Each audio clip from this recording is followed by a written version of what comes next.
মুক্তিকামী মানুষের জনস্রোতের সামনে বাংলার মাটিতে থেকে সে টিকতে পারে নাই।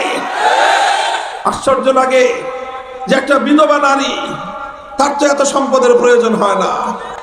সংগ্রামী সাথী ও বন্ধুগণ, আমরা দেখেছি প্রতিবার যখনই বাংলাদেশের মানুষ মুক্ত হতে চেয়েছে, নিজেদের অধিকার এবং অভিপ্রায়কে বাস্তবায়ন করবার চেষ্টা করেছে, এদেশের মানুষের ইচ্ছা এবং আকাঙ্ক্ষাকে ষড়যন্ত্রের মাধ্যমে হাইজ্যাক করার চেষ্টা করা হয়েছে।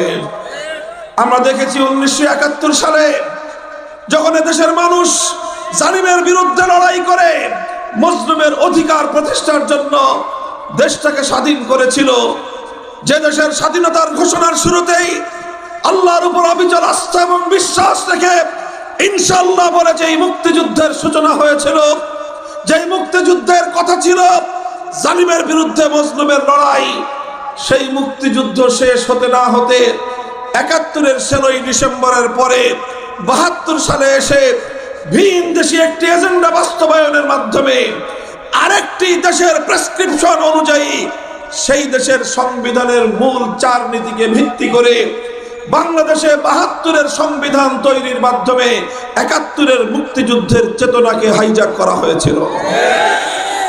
শুধু হাইজ্যাক করে ক্ষান্ত হয়নি, 71-এর মুক্তিযুদ্ধের প্রকৃত চেতনাকে ভুলুণ্ঠিত করে 72-এর ভেজাল চেতনা এদেশে মুক্তিযুদ্ধের চেতনা নামে প্রতিষ্ঠিত করবার পায়তারা চালানো হয়েছে।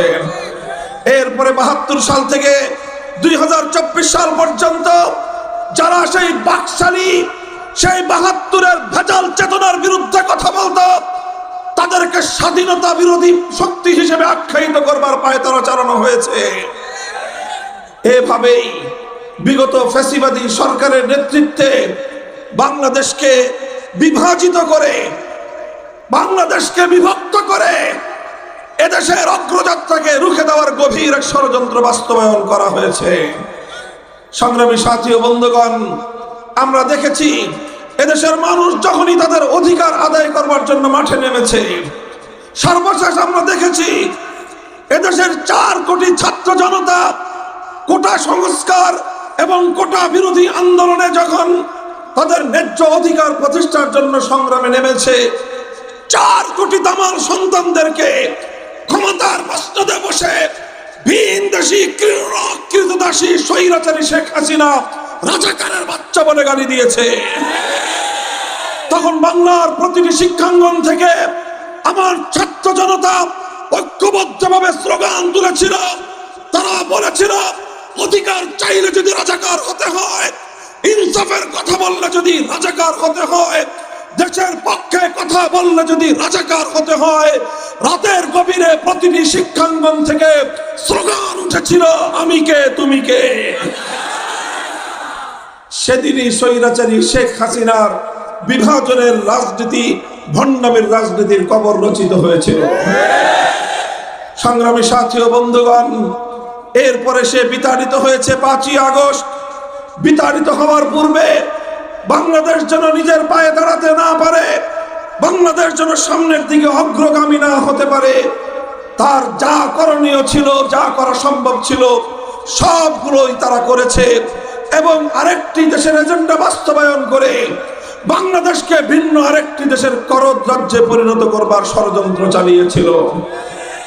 সংগ্রামী সাথী ও বন্ধুগণ, দম্ভ করে তারা বলতো, অহংকার করে সে বলতো, শেখ হাসিনা পালায় না। আমি বাংলার মানুষের কাছে জানতে চাই, শেখ হাসিনা পালায় না? পালায় না। শেখ হাসিনা বাংলাদেশে থেকেছে না পালিয়ে গেছে? মুক্তিকামী মানুষের জনস্রোতের সামনে বাংলার মাটিতে থেকে সে টিকতে পারে নাই।